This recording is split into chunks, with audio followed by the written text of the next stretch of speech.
He thought today would finally set him free. After months of silence, months of betrayal, months of waiting for a woman who vanished without a trace, he walked into the courthouse ready to end it all.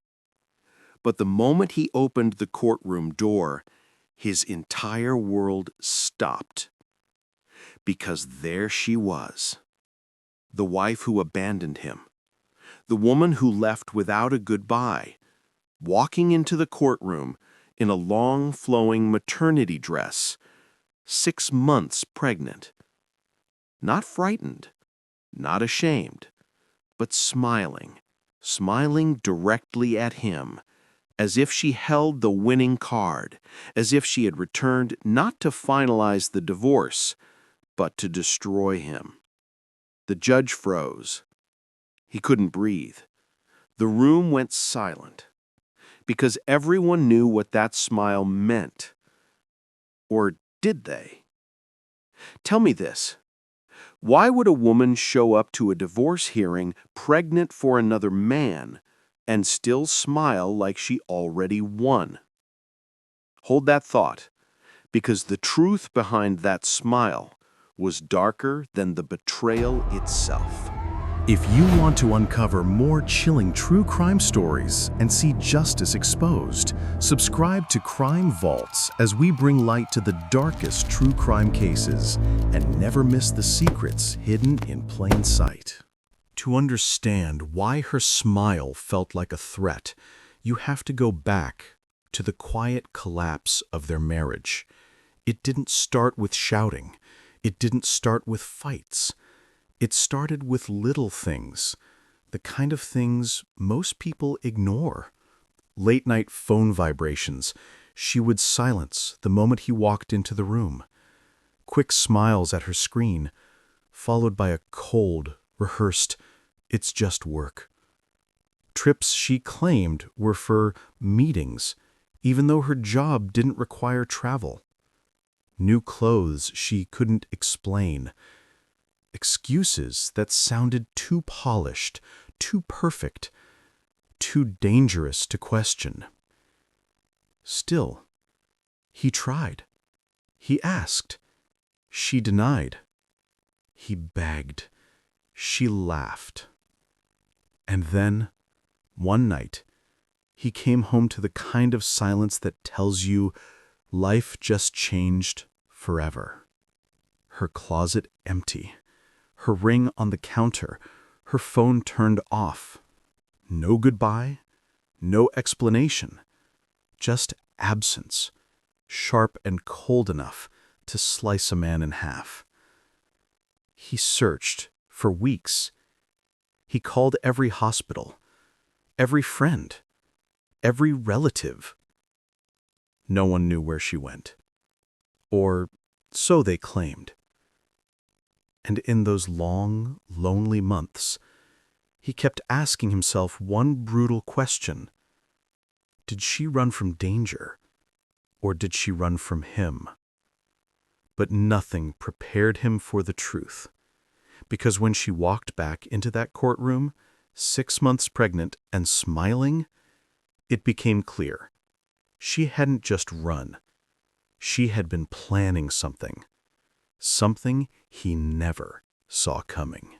The moment she sat down, still wearing that strange, confident smile, he did what any man in his position would do. He counted. 6 months pregnant. 6 months, but she had been gone for only 4. 4 months since she vanished. 4 months since her closet emptied. 4 months since the night she left her ring behind and walked out of their life like it meant nothing. So how could she be 6 months pregnant? He looked at her. She avoided his eyes. The judge glanced at the medical file she handed over, and even his brow tightened. Something wasn't right. Everyone felt it. The math was off, the story too neat, the smile too rehearsed. Still, she spoke with the calmness of a woman who had been practicing her lines in a mirror for weeks. "I conceived before I left," she said softly. A lie. A perfect lie. If he hadn't noticed one thing, when she walked out of their home months ago, there was no bump, not even a hint. And now, she was showing like a woman deep into her second trimester. Even the air in the courtroom seemed to shift, a silent, unspoken tension crawling across every face. He leaned back, heart pounding, a cold realization gripping him. Where had she really been, and what exactly had she been doing during those 2 unaccounted-for months? And here's the question you need to consider. If a woman lies about the timing of a pregnancy, what else is she hiding? Because the truth was about to turn that courtroom upside down. Just when the room began to whisper, just when the judge's eyes narrowed at the impossible timeline, she struck, calmly, deliberately, as if she had been waiting for the perfect moment. She raised her hand, stood up, and with the confidence of someone who believed she held absolute power, she said, "Your Honor, I want child support. The baby is his." The courtroom went silent. Not quiet. Silent. Like every heartbeat paused at once. He felt his chest tighten, a sharp twist of disbelief cutting through him. For a moment, he wondered if he had misheard, if grief and betrayal had finally broken his mind. But no, she repeated it. Slower at this time. Clearer. Colder. The baby is my husband's. The same husband she abandoned. The same husband she lied to. The same husband's whose timeline she couldn't explain. It wasn't just a claim. It was an ambush. A legal trap disguised as motherhood. The judge blinked, stunned. Even the clerk lowered his pen. She wasn't ashamed. She wasn't scared. She wasn't confused. She was confident. Because in her mind, pregnancy wasn't a consequence. It was a weapon. A weapon she believed could bind him to her forever. A weapon she thought would make him pay, financially, emotionally, permanently. But her confidence had one flaw, one fatal miscalculation. He wasn't the helpless husband she married. Not anymore. And as she stood there, smiling with her hand over her stomach, thinking she had cornered him, she didn't notice the envelope he slid onto the table. A thick, heavy envelope that would change everything. But before we get to that, ask yourself, what kind of woman tries to trap a man with a baby that doesn't match her own timeline? And why was she so certain her plan would work? The answer was about to explode in her face. If you want to uncover more chilling true crime stories and see justice exposed, subscribe to Crime Vaults as we bring light to the darkest true crime cases and never miss the secrets hidden in plain sight. Her confidence filled the courtroom like smoke, thick, suffocating, smothering every ounce of logic in the air. She believed she had him, believed that one sentence, "The baby is his," was enough to seal his fate. But she had forgotten something vital. A man who has suffered in silence does not stay silent forever. He reached into his briefcase, hands steady, eyes fixed on her trembling smile, and pulled out a thick brown envelope. It hit the wooden table with a sound that sliced through the room. The judge leaned forward. She stiffened. Her smile, once smug, once victorious, flickered. He opened the envelope. Slowly, like someone unveiling a crime scene. Inside was the truth she thought she'd buried. GPS records showing her car parked outside a motel for entire weekends. Hotel receipts signed with her name. Receipts dated after she disappeared. Photographs of her entering and leaving rooms with a man she swore she didn't know. Screenshots of messages she thought she had deleted. Messages that told a much darker story. And finally, a printed background check of the man she had been with. The judge's face changed first. Confusion. Then disbelief. Then something she had never expected. Concern. Her breath caught. Her shoulders tightened. Her hands moved instinctively to her stomach, not protectively, but fearfully. He placed the last piece of evidence on the table. A photo of her standing beside the man she'd been hiding from everyone. A man with a criminal history. A man with a record that could make any judge reconsider custody, credibility, everything. Her plan shattered in one heartbeat. The courtroom didn't need words. Every pair of eyes turned to her, not with sympathy, not with understanding, but with the chilling realization that she had been lying, manipulating, playing two lives at once, and now the truth had crawled out into the light. Her lips parted, but no words came out, because the man she spent months with, the man she thought would stay hidden, the man she believed would never step forward, was about to make an appearance she never prepared for. But before we get to that moment, ask yourself, if these were your receipts, your photos, your evidence, would you expose it in court, or would you walk away and let karma finish the job? The truth was about to walk into that courtroom, and she knew it. The courtroom was already cracking under the weight of the evidence, her lies, her timeline, her secret life. But no one expected what happened next. Not the judge, not the husband, not even her. Because as the last photograph slid across the table, a shadow moved in the back of the courtroom. Slow, deliberate, heavy, like a storm rolling in. A man stood up, tall, broad, expression carved from stone. She froze, not the freeze of guilt, but the freeze of fear. Pure, unfiltered fear. He stepped forward, hands clasped behind his back, his voice cutting through the silence like a blade. "Your Honor, I'm the father."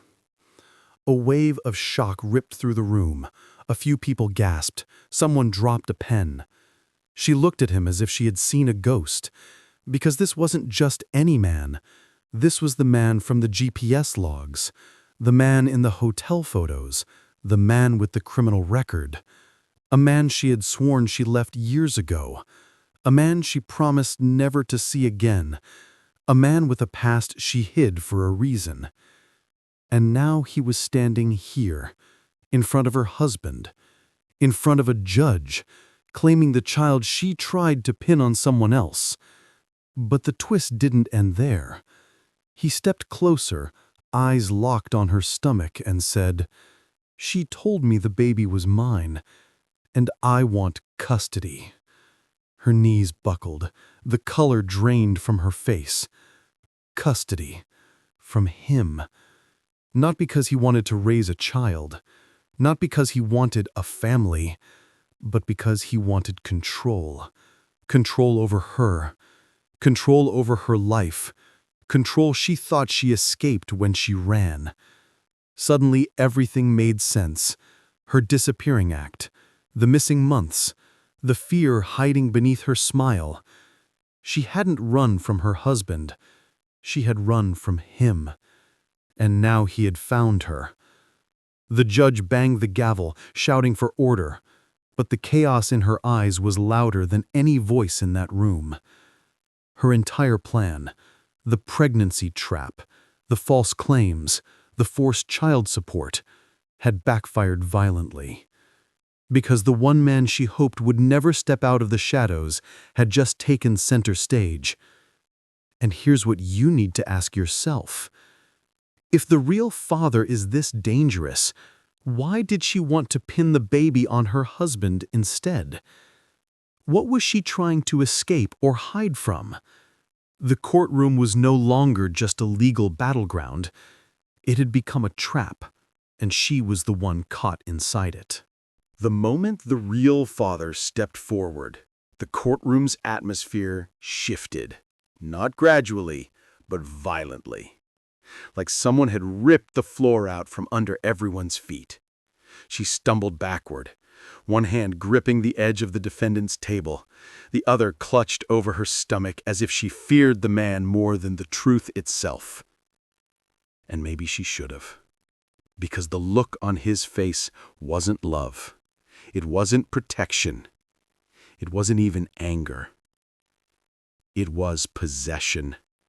A dark, territorial stare. The kind only a man with a past like his could carry. The judge tried to regain control. "Sir, sit down. This is highly inappropriate." But the man didn't move. Instead, he stepped closer. One slow, terrifying step at a time. "I have a right," he growled. "She promised me this child." Her breath hitched. A sharp, painful sound. Her eyes begged him silently, "Don't say anything else. Don't expose the rest. Don't tell them why I ran." But he did. "He told me if I didn't leave town, she'd disappear with my baby. So I followed her. I've been looking for her ever since." Gasps filled the room. Someone whispered, "My God." Another covered their mouth. Because in a single sentence, he revealed everything. She hadn't been a victim. She hadn't been naive. She hadn't even been loyal. She had been running from the consequences of her own choices, from lies layered on lies, from a man she manipulated until he became a danger even she couldn't control. Security moved in, but they hesitated, not wanting to escalate the situation. Her husband didn't speak, didn't move, didn't blink. He just watched the truth she tried to bury rise up and swallow her whole. She finally broke. "No, stop!" she cried, voice cracking. "You don't understand. He wasn't supposed to come here. He wasn't supposed to be involved." But her panic only made him smirk. "You think you can hide something that belongs to me?" The judge slammed the gavel again, but the room was already too far gone. Lawyers shouting, clerks stepping back, spectators lifting their phones, security closing in on both sides. A storm of chaos spinning around her. And in the center of it all, she collapsed into her chair, shaking, defeated, trapped by the very man she tried to use and the man she tried to frame. Her husband finally leaned forward, his voice low, steady, untouched by the chaos. "Your Honor, now you understand why I requested a full investigation before signing the divorce." The judge stared at him, then at her, then at the dangerous man claiming the child. The courtroom was no longer just about divorce. It was no longer about infidelity. It was no longer about betrayal.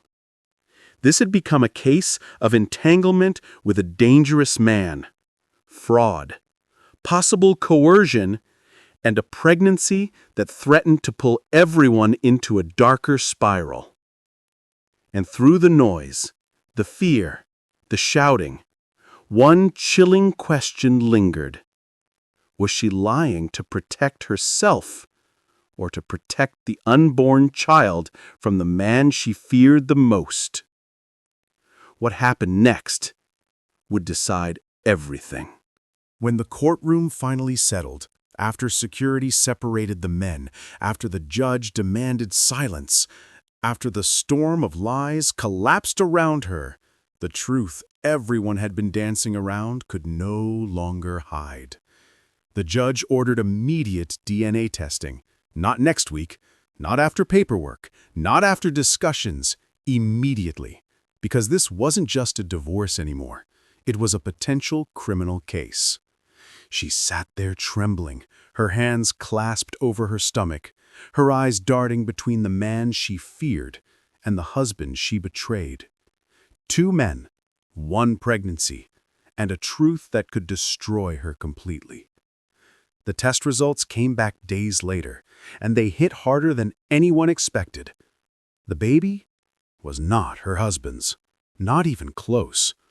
The timeline she created, the lies she rehearsed, the manipulation she walked into court with, all of it shattered. But the second result was even worse. The baby was the dangerous man's. The very man she ran from. The man who stood in court claiming custody, not out of love, not out of responsibility, but out of a twisted sense of ownership. And suddenly, her smile in that courtroom made sense. It wasn't confidence. It wasn't victory. It wasn't arrogance.